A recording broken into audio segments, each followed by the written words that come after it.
very often we're only aware that there is only one temple in Nartiang. Generally, people only know about the Durga temple, which is believed to be one of the 51 Shakti Peeth. Very few people know that we also have Shiv temple.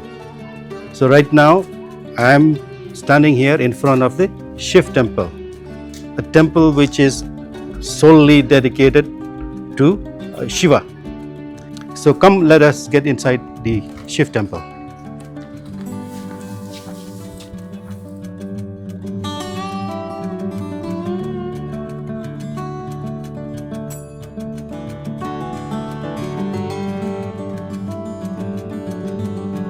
So this is a Shiv temple. This is an idol of Shiv along with Durga.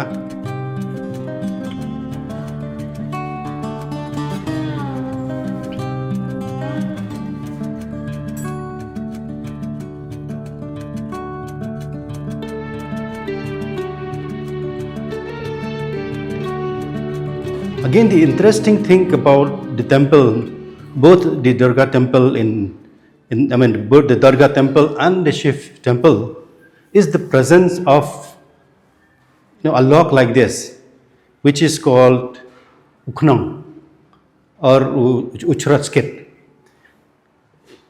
It's also interesting to note that if we go to the Yungblai of any houses or any family in the Nyamtre, even in Joy, the Yungblai will always comprises of ukhnang or uchratskit, which is considered to be very important.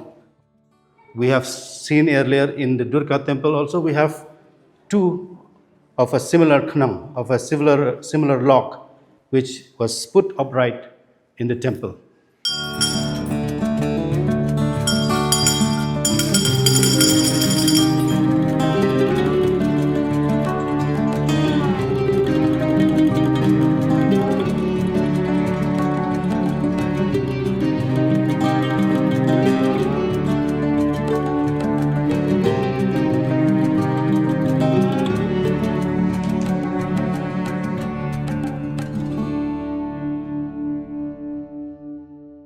Another interesting thing about this temple is the presence of the cannons, very old cannons.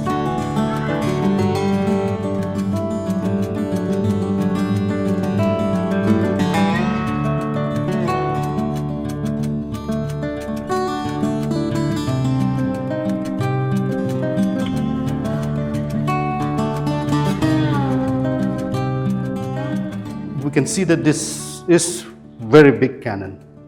It's very heavy, and most probably it will take 2 or 3 men to move this.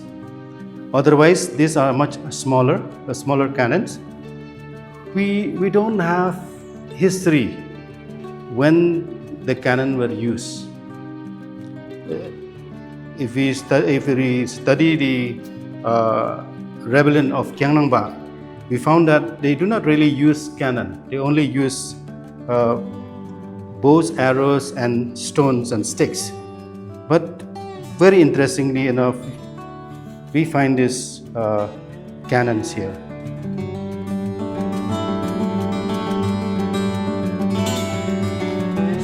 The other thing that the presence of these cannons tell us is that the Jaintia king, were so advanced in their military equipments. Unlike the kings in the other part of the states, like the king of Kairim, the king of Millim, we don't have knowledge of they having this kind of cannons. But it's only in the Jaintia kingdom that we found that we have evidence of these very old cannons.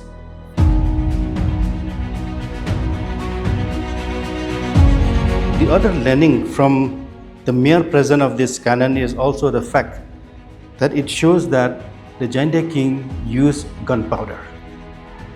So if they use gunpowder, that means they have connection even with China, because China or Burma were the only countries in those time where gunpowder is produced.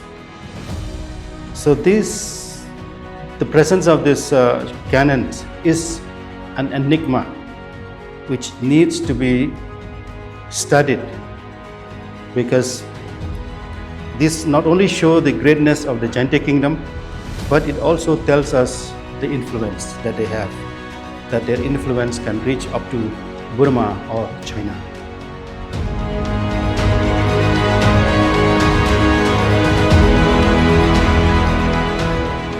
So I'm 5 feet 6 inch tall, and you can imagine it's almost my height. So you can see, the amount of iron that is being used to make this cannon. So this cannon most probably is being carried not by human but maybe by elephants. So most probably they are also using elephant to carry this cannon. The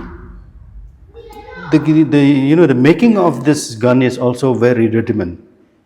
It shows that the people who make this gun are not very professional in a way, because the finishing, or it's not very polished in a way. So if you look at the way they construct it, it's very rudiment. So most probably all the guns are made either by the people here or by the people who live very close to us. And as we all know, Khasi and Jaintia people have history of making iron smelting. So the question is, who make these guns, or who make these cannons? Are this gun made by our own people, or it's been made by people from outside and being imported by the Jaintia king? That is $1 million question.